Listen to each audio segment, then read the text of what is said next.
that I can only take things as seriously as you do.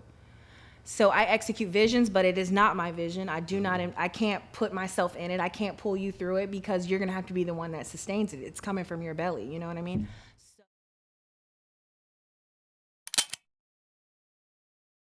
Many people are stuck in the place that they're in largely because of the fact that they're not around people that challenge them.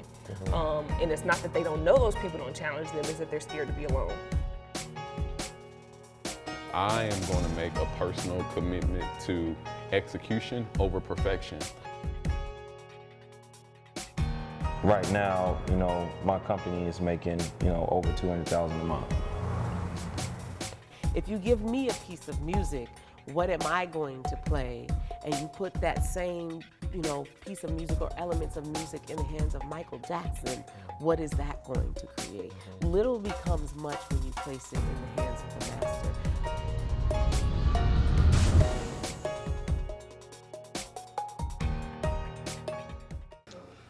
Cool. Welcome to another edition of Believers Breathe, the podcast, where the aim is to help people embrace self-awareness, self-confidence, and self-worth.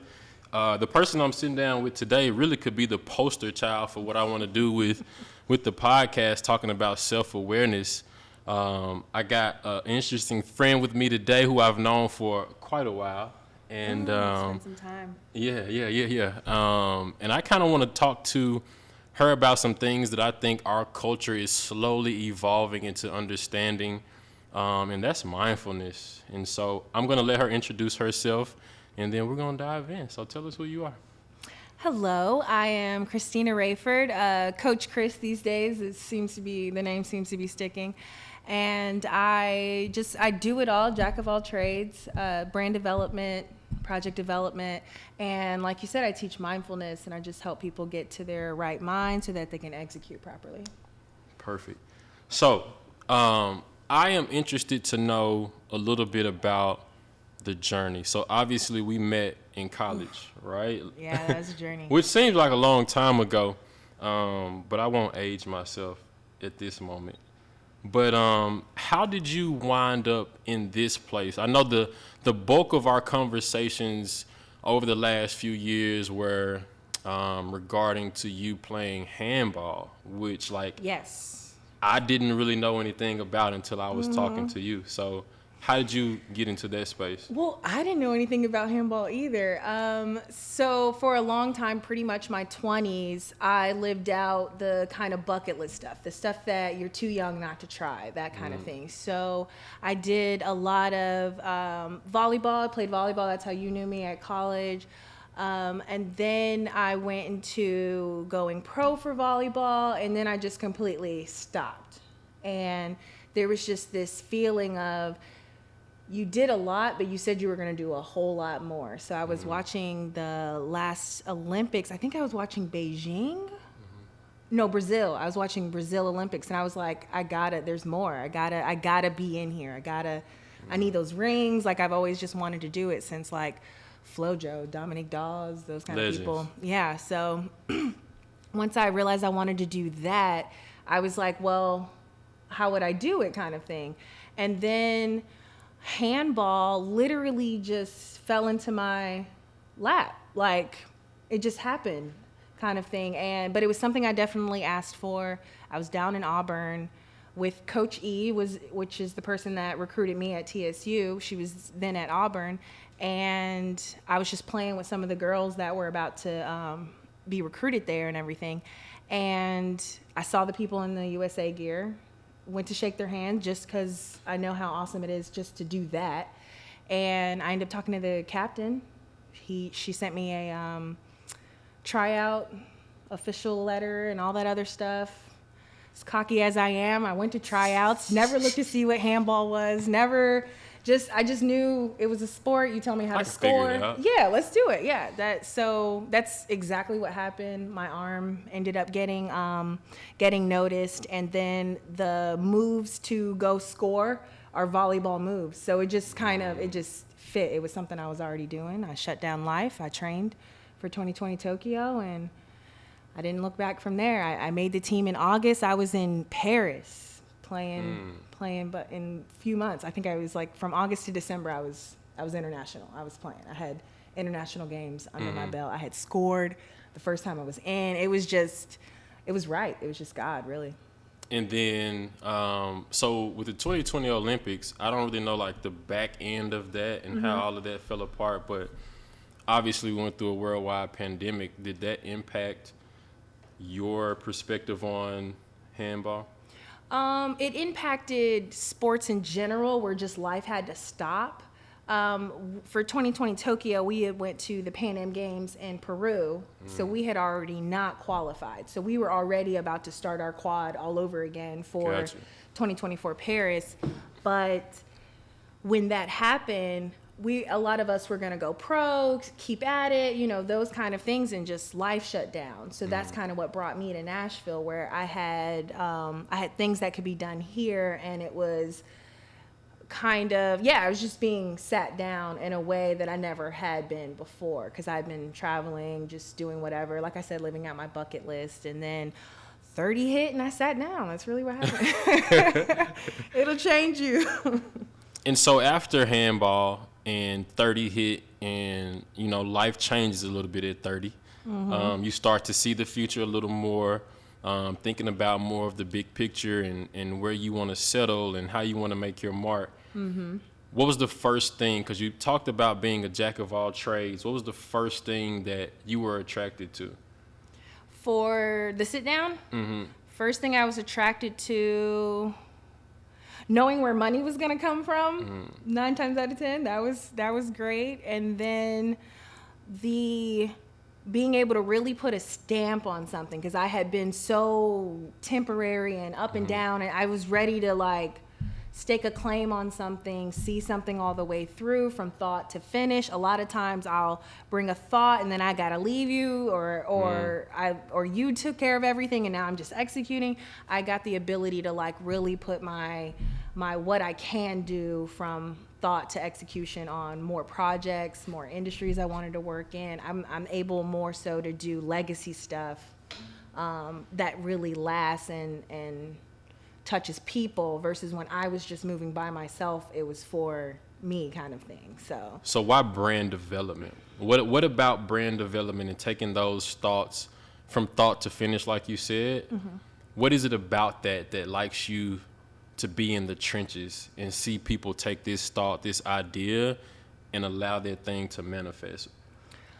I would have to say it's when I tapped into my spiritual gifts and things like that. Actually, when we hung out the most, when we were both working on the other side, we weren't players anymore, we were on the other side, it was one of those things where once I tapped into that and knew my gifts, I actually took a test with you and Duval about spiritual gifts and stuff like that. So it made me really dive in, because I was like, there's more to this. This stuff makes sense. And once I realized my gift is executing visions, then I had to find basically what makes you feel good in the real world for me to do my supernatural stuff.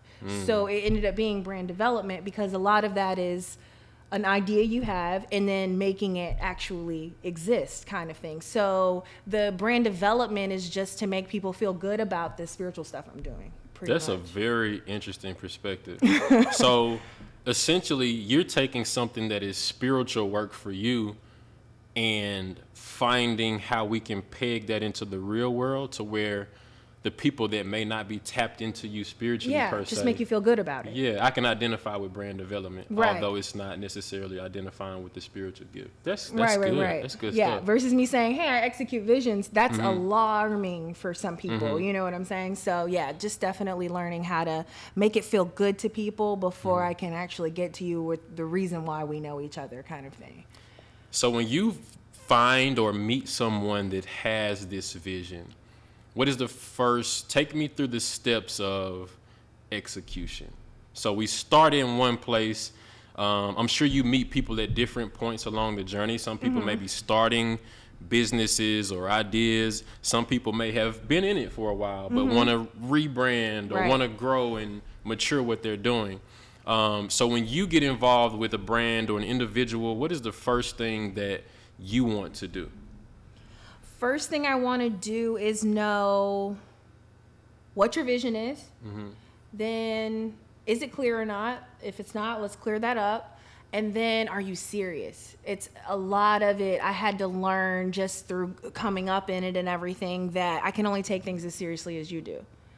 So I execute visions, but it is not my vision. I can't put myself in it. I can't pull you through it because you're going to have to be the one that sustains it. It's coming from your belly. You know what I mean? So a lot of it just ends up being like, I was able to get more black and white with it because if you're not serious, it'll show kind of thing. But I don't do the whole, I can help you get to some mental birthdays, but to pull you along to try to convince you of your own greatness and the stuff that you're going to have to do, I can't make you wake up in the morning. I can't make you do these things. So really it was how serious will you take, how bonkers will you go for this thing you just told me about? And then I can feed that, if that makes sense. Because if it's not divine, I can't execute it for you. I want to go back to that, but I do want to ask, you mentioned mental birthdays. What is that? Mental birthdays are epiphanies. They're clearance levels. That means you understood something before. I've said this, now you understand it totally different, and you're gonna just move differently with the information that you know. So it's those things that change your mindset. They change something in you or make you go do it. That's those epiphanies when I know more, I know better. Yeah. Okay. And so when you sit down with someone and you get this sense that they may not really be serious about this, are you comfortable with walking away? Facts, yes. Before, I thought if you were brought to me, I got to see it through, no matter how hard the project, no matter how hard the mission, that kind of thing. But then it got to a point where you really have to be obedient. When I move like this, it's a thing where everyone has their own personal journey and stuff like that. And if you're not ready, God will move on.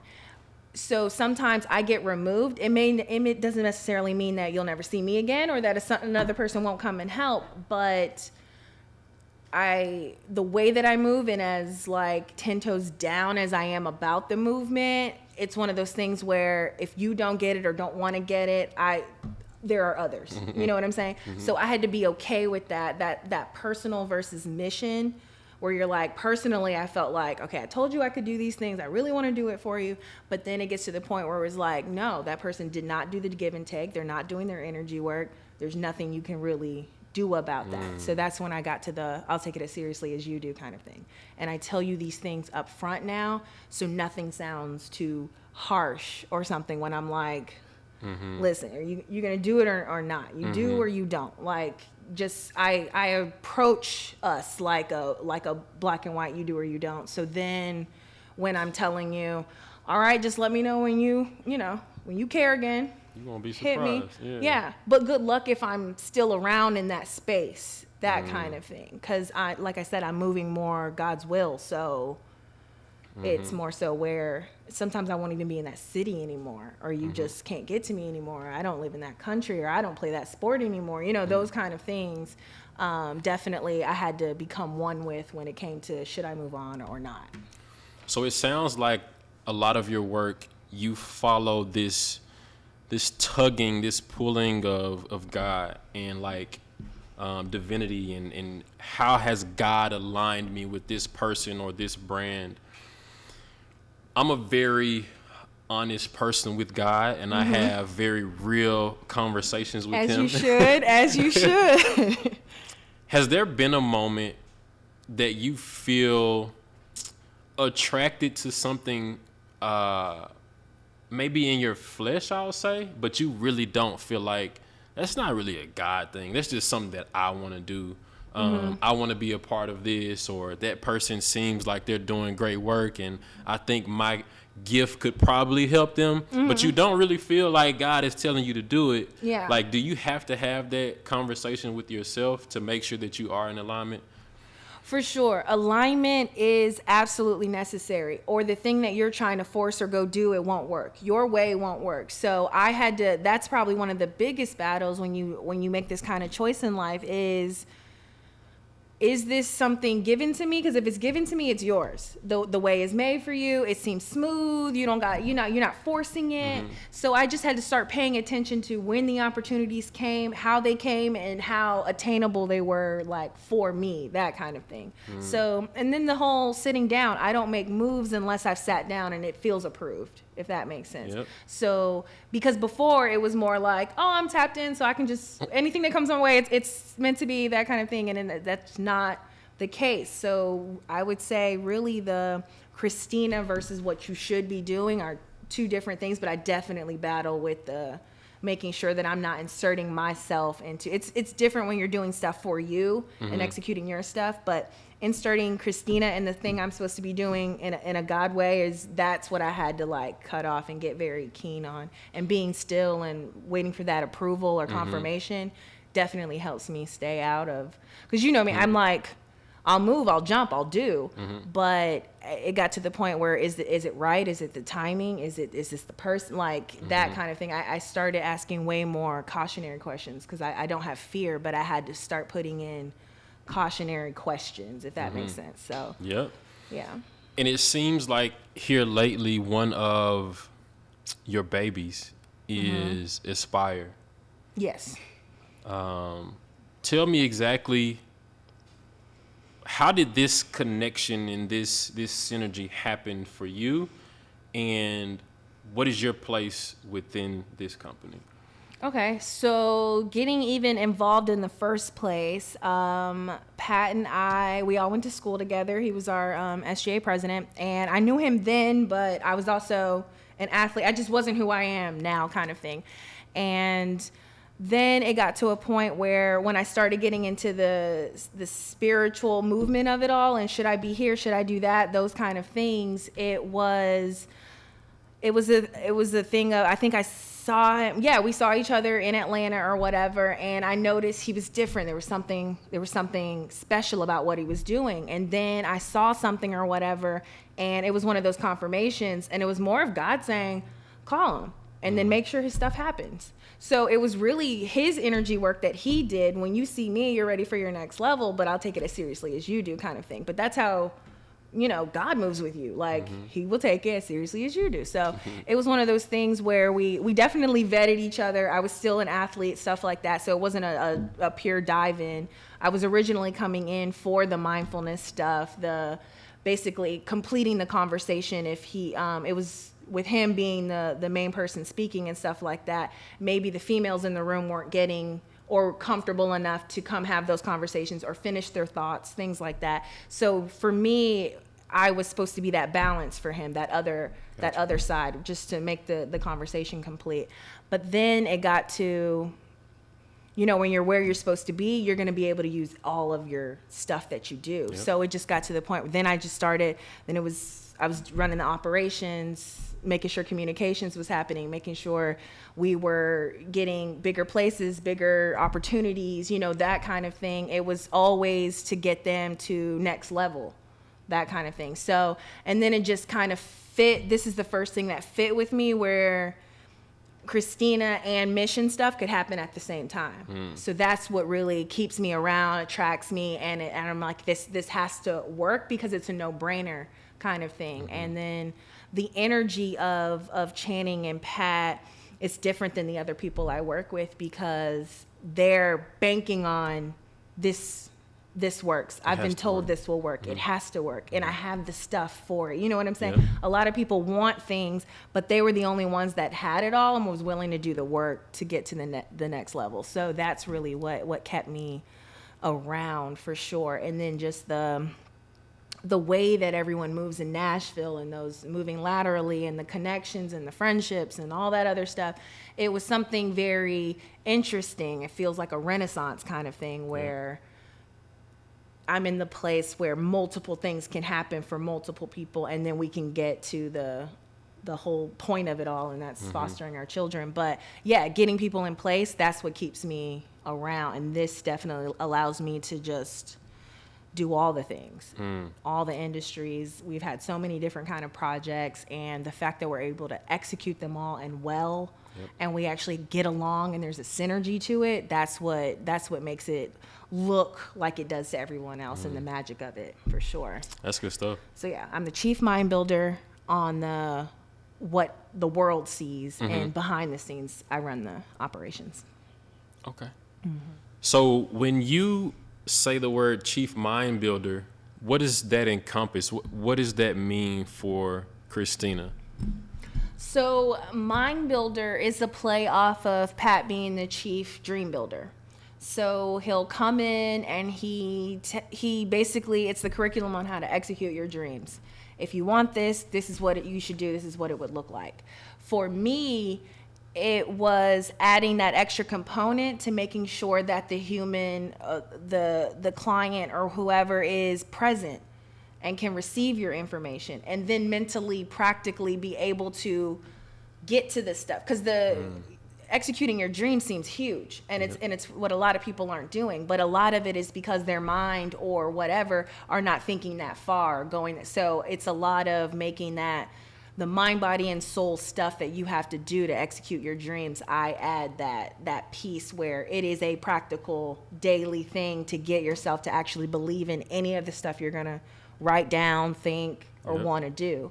So that's where the mind builder part comes into it, because your thoughts are really the thing that hinders most people, for sure. So it's a matter of teaching you how to tame those thoughts, clean those thoughts. Where should they be? Compartmentalize them. Those kind of things where you're actively participating with your existence now. And now you can actually go do the dream stuff because you make sense. So that's that whole point of the chief mind builder part. That sounds fun, but hard. It is. No, it's not hard. It's not hard when it's yours. And it's your gifts and things like that. It comes abundantly, so nothing feels forced, that kind of thing. So you're where you're supposed to be. You're talking to the kids that, sometimes the people, when we're at places, sometimes we may get 200 people. Sometimes for some reason only 20 came or something like that. But we're very aware of the 20 that came matters. Whether it's one person, two person, those people, there's certain information that we are obligated to give because we're not here for no reason, kind of thing. So we definitely approach it human by human, dream by dream, mind by mind, for sure. So when I think about my thoughts, I think a lot. That's good. And it seems like a lot of the work that you do, and we can go into it, like it's slowing things around me down so I can look inward. For me, I have thought after thought after thought, and it's hard for me to like slow those thoughts down. So meditation is hard for me because I can sit there for 5 minutes or so, be still, be in the moment, but then I start thinking about all these ideas, and it's like I'm getting clearance of mind, but then that clearance starts to feel with, dang, that would be a really good idea, or this person would be really cool for this. So like, how do you tap into that stillness, or how do you help other people tap into that stillness? That's a great question. A lot of it is that meditation is, a lot of people think it's just, I'm going to sit down and it's just going to get quiet and all make sense, and then I'm going to be able to like sort these thoughts out. That's really not how it goes. Your meditation can look like a bunch of different things, like even throughout one morning. So there may be a time for you to write your ideas and thoughts and things like that. Then there's a time to be grateful. Then there's a time to think about, get yourself to good high frequency feelings like love, peace, joy, those kind of things. And then once you've thought about the stuff, then you can get to a stillness. You start breathing, get a posture about yourself, then you can get to a stillness. But it's hard to just go straight to stillness if I have creative thoughts on my brain or things I should be doing. It's just a matter of basically catering to those things, but it's all not going to happen in one setting. And a lot of those things have to happen before you get to that stillness and transcending to that peace, and I'm not really thinking about anything. That's when you're in that meditative state. But there's all different kinds of meditation. So when I'm writing down my thoughts and ideas and everything, I might have music blasting, that kind of thing. Versus when, okay, I've done all of that stuff, I've quieted my mind. Now when I sit down, I don't need music or whatever it takes, but that sit down is going to feel longer, purer. It's going to make more sense. You'll get more peace about it. So I would say definitely emptying yourself to get there to that meditation is what I've never tried what you that. have to do. I might need to get in that creative space first, get thoughts out, and then once my brain, like you said, kind of empties itself of all of these ideas, Right. it will probably be a lot easier to be still and Facts. be present. Absolutely. I would say stand in the sun, deep breaths, those kind of things. Let the world around you know I'm in a receiving mode. Then you can get into the stuff, because you don't want to write down anything that you're not actually receiving, stuff like that. So it's just a matter of tapping in, and then there's different levels to the tap in before you get to the sit down, be still, and just be. And how did you get into this work? Like, why mindfulness? So mindfulness happened, a lot of it was happening because mindfulness is your mind and your body connecting. So being an athlete and everything, it was already kind of a thing. But what I was also realizing is I was often moving off of athleticism and talent and skill, and that was it. So I wasn't really doing well with if it doesn't go your way and all. So the mental stuff of it, I wasn't really dealing with. And then, and Vic could tell you I was getting kicked out of practice. I was, I wasn't your like easy, just meditative kid. But when it came to USA handball, I was older. I didn't know the sport, so I was going to have to use more than just my body and my skills. That makes sense. So then I understood the need to connect to my mind, so that practice made sense. So that, because I was in, when you're on a national team and you're new to it or whatever, I may be in a drill, my first 2 reps, I got to learn how to do it. By the end of that drill, I got to be Olympic. So I had to include my brain in it, like all of it. I just had to start putting it all together and participating with all of it. And I had been working on my like spirit and my mind, and I had already tamed the body part because of being an athlete. But USA definitely made me like click it all together, because I needed it. I needed it for survival. I don't have the same knees, arms, shoulders, like I had to put it all together and use everything versus just my body and abilities, for sure. What are your thoughts about, I know there's a big push for therapy right now. Do you find that these are 2 different ways to like conquer the mind, therapy and mindfulness? Are these 2 different routes, or should they coexist together? Because it seems like most of the mindfulness exercises, the things that you've referred to, talk about, what am I doing to be present with me, understand me? Right. Versus therapy is, I may be doing, some of the goals may be the same, but it's more so I'm going to get this information out to this person and they can speak those things into me. Right. So both of them together, they're both participating with yourself. So mindfulness and therapy are both saying, I care about my existence, let's talk about it. And then the mindfulness part is saying internally, no matter who's around or who's done anything to you, sit down, get present. The therapy is for unpacking yourself and understanding your behaviors and things like that, so you can start cracking your code towards your best self, that kind of thing. So they're all necessary, but they don't necessarily have to happen, kind of thing, because mindfulness or sitting with yourself will get you to self-reflect and do those other things. But sometimes people have stuff that I'm not equipped by myself to deal with what happened to me, those kind of things. So therapy is definitely for getting it out. It's a healing tool. It's it's piecing it all together, trying to make it make sense. And then the mindfulness part is the gratitude of it all, the fact that you're God-bodied. You got to sit down anyways. You don't have enough information right now to make moves, stuff like that. So they're both necessary, but one is more practical throughout the day. You have every right to be in your right mind, so sit down, be still. And then the other part is I have every right to feel good about my life and what has happened to me and what's going forward, and that I'm, rocking with my behaviors, those kind of things. So I think those are the differences, but they're both necessary. If you find yourself often in spaces where you couldn't even use the mind first, you're just walking around and the world are just a bunch of triggers, that's where that therapy is necessary. The mindfulness is helping you cope with it and do it day to day and make life practical, but they're both definitely participating with who you are, and is this the best that we can do, kind of thing. Yeah. So when I think about the fact that what you guys are doing at Aspire, I mean, I think that education needs more of it.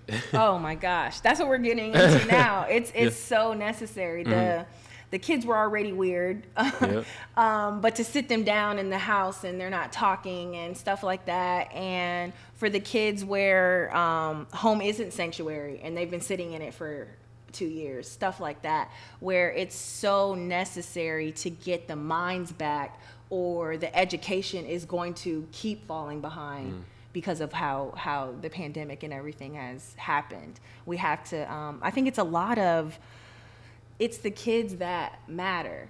A lot of us adults and everything, you are who you are. You're already gonna do all you can do is just make sure you're your best self. But these kids can be molded and make more sense and change lives and change generational curses and all this other stuff. So it's so important for them to get the tools, the information. And a lot of times it's them that need it. And then I think it's them that need it to combat what adults may hand them. That's good. Yeah. And so when you talk about dealing with kids, I talked about how it's a struggle for me to meditate. Do you find it difficult for the kids that you're dealing with to pause, be still, breathe, do the exercises that you're doing with them? Oh, not at all. They're the best at it because as a kid, the younger you are, the closer you are to the source of it all. So it takes time for you to become human and be tainted and have whatever and become whatever you become based off of environment, life experiences, things like that. So it's really the kids that they have no problem. They actually feel more of it. They have less of those thoughts getting in the way and things like that. It's almost more so, oh, I remember that. That feels good. So I would say it sounds funny, but Robert Churchwell Magnet School, I did mindfulness with kindergartners. The room felt so palatable of source and good energy and things like that when those kids sat down and tapped in. So I think the kids would catch on. It's the adults where it's what barriers are you putting in place for her to get to her right mind, and then be so in her right mind that she's this is what I'm on this earth to do. And I think if the sooner you find a kid's purpose, it changes everything. There's not much you can tell me if this is what I felt. They're fearless. Exactly. And then you get into a situation where I'm not in college finding myself. I'm concentrated doing. So by the time I get out, I have all this internship, all this experience, and let's go. That kind of thing. But yeah, I think it should be less of that teaching the sheepish behavior where they just tell you to go to some school, get some sort of job, make some sort of money, find some sort of spouse, and have some sort of kids, versus go do this. This is for you. This is your person. These are your kids. You know what I'm saying? That feeling, a lot of people don't walk around, they have everything, but don't necessarily know why they chose it, why it's there, that kind of stuff. I think this more so teaches you, it feels good, you have a peace about it, you can't really be talked out of it, those kind of things. It makes you really sit in yourself. And then I also know that you did some work with athletes as well. Yeah, And that's my passion for sure. so I know how coaches are. We Yes. both come from that world. Yes. And coaches have this fence around their kids to where it's like, you know, I gotta be careful who I allow to come in to influence, interact with my kids.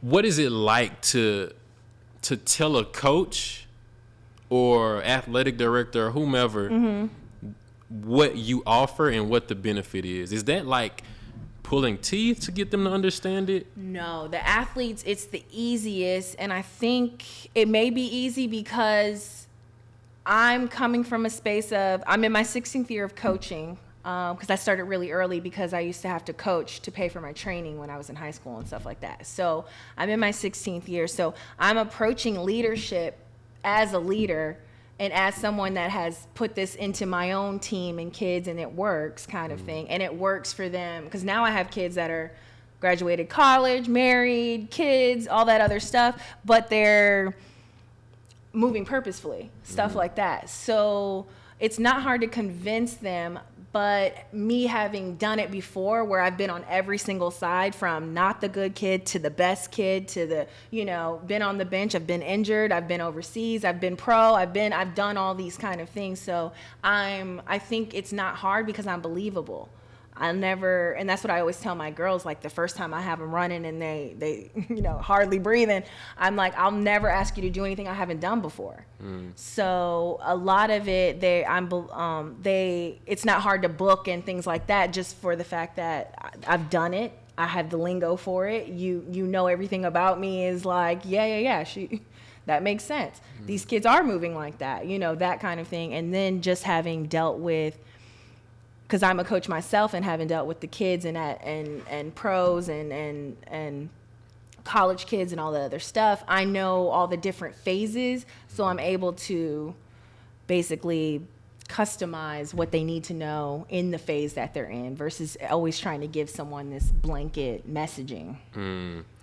So when you take these kids, adults, athletes through the exercise, is there do you have a system, or is it like when I walk into this room, I need to get a feel for the room, or are the exercises already kind of regimented to where you know exactly we're going to do this first, we're going to get the breathing, we're going to get the posture, we're going to get this, or do you just like do it on the fly? It's definitely depends on what phase the athlete is in. The exercises and things that work are definitely there, but definitely not some like cookie cutter formula kind of thing, because I may be dealing with kids or adults, grown men versus women, you know, those kind of things where it has to be catered to how the person can receive it. It's not about, oh, I have all this information or whatever else. It's about my ability to get you to your epiphanies, you know, that kind of thing. Do you find it easier for men to tap into themselves or women? Ooh, that's interesting. I would say women, basically adult women, before, I would say after college, have a harder time because they are doing or thinking about way more. Like it's harder for me to get a mom to be okay with taking 10 minutes than a man. So men are more, if it makes sense, more able to change their routine, do different things, you know, stuff like that. Women, it definitely takes longer because they tend to always have some sort of life. Men, we gotta win. Life We gotta around. win. I'm just saying you Everything guys is tend to have more competition. free time, so you guys can figure it out a little bit better, definitely. And then, especially in sports, it's easier for you to go pro in more sports, especially in America, than a woman and stuff like that. So I don't even get to a lot of adult female athletes and stuff like that as far as knowing if they catch on. But a lot of them are doing a lot more than just showing up. Like sometimes the men are able to show up. And I would say the men have a good ability to detach go to themselves and work it out, fix it, things like that. They don't mind doing the breakups and those kind of things. For women, they're thinking and they're trying to make sure everyone feels good about it before they do it. So that's, I would say, definitely men. Men catch on faster, but I would say when a woman catches on it, she got it. She can run circles around you. When a woman gets it, she gets it. Men, I'll have to keep having conversations. You're more willing, but once a woman gets it, she got it for sure. for sure. So what do you want to do with this work? If everything goes right for Christina, where do you want to take this work? Is it building out Aspire? Do you want to continue to evolve and do more with more companies, more brands, more people? What does your future look like if it were up to you? So I would continue to execute visions. I'm sure it will start to happen on grander scales like it has before. So there's been, years and stuff that I have experience on and things like that, but the opportunities just get better and better and better. And then when it comes to the mindfulness side and the Coach Chris side of it all, I have got to get to the Olympics. I have got to have those rings somewhere on my body. I've got to get to the village. Like, that is one of my, it's literally, because I told you I lived out my bucket list in my 20s. It's the only thing left. It really is. And then the fact that I'm living out God's will, it's so unfathomable how great it's going to be that I don't even need to, I just got to do my energy work. I just got to do. So personally, definitely getting to that Olympic status, but on the professional side, which is also my spiritual side, it is what it is, and just do your work. Be where you're supposed to be. That's that goal for that. So will you be watching the Olympics this year? Of course. Probably sad. I'll be honest. I've been watching the Olympic trials. I feel away. I definitely feel away because I still have this ability in my body to perform at that level, but I'm also very aware that it doesn't last forever. And I don't want to lose the time because everything I've done, I said I would do.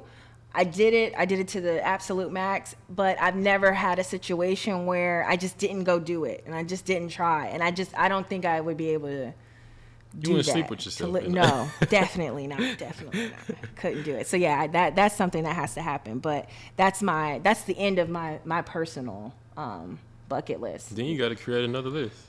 Facts. But I think that's more so next phase of when I'm rearing children or I have to, be a spouse and stuff like that. That I have energy to do those things. But right now, when it comes to just me being out here in this world and I don't really have attachments right now, that's it.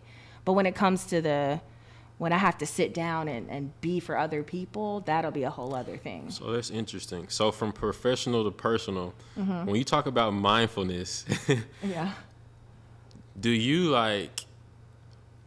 when it comes to entertaining guys, where are we going with this now?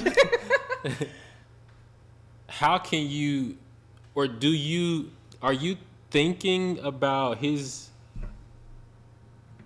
connection with himself as you're talking to him? I feel like that's a weird place, because I feel like your line of work, you are really assessing people where they are. Yes. And when it comes to intimate relationships, do you find that is scary, or has it been beneficial for you? No, it's not scary, and it's beneficial for me. It can be intense for someone that hasn't done any mental work, doesn't really know what they want to do with life, those kind of things. So they're like, whoa. Right. So I definitely have to deal with people on that same kind of wavelength for sure, because I would be a lot too irregular for sure. Yeah. Okay. Yeah. But it's never too crazy. And I'm not crazy, I promise. But yeah, it definitely is that. Because I can just see you just looking across at a dinner date, just looking across at somebody. It's just assessing them. Yo, no, I'm definitely listening. I'm definitely assessing, but I have this ability to understand and not judge you. So for me personally, I have to know where you're at, so I know not to, give you more than anything. I'm as a woman, I have to be very positive and very sure that I'm keeping my stuff until it is absolutely, been worked for and it's time to render it, kind of thing. Yeah. Gotcha. So one thing that I like to do with everybody that I talk to is I want to get what you believe stands in between people and where they want to be. Okay. So your gift is helping people get from this thing that I have in my head to it being out in the real world. A lot of the work that you do is predicated on how people's mind stands in the way of that. But what I want you to do is I blow up this balloon is think about one word or one phrase that you feel stands in between people and where they want to be. Gotcha. And you're going to write it down on the balloon. All right.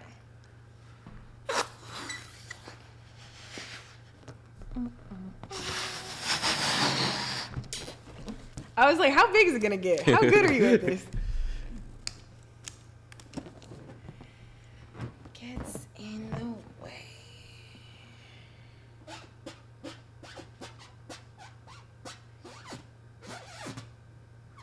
The artist side of me wants to decorate this. Artsy. But I won't. Words. Talk to me about it. What do you mean?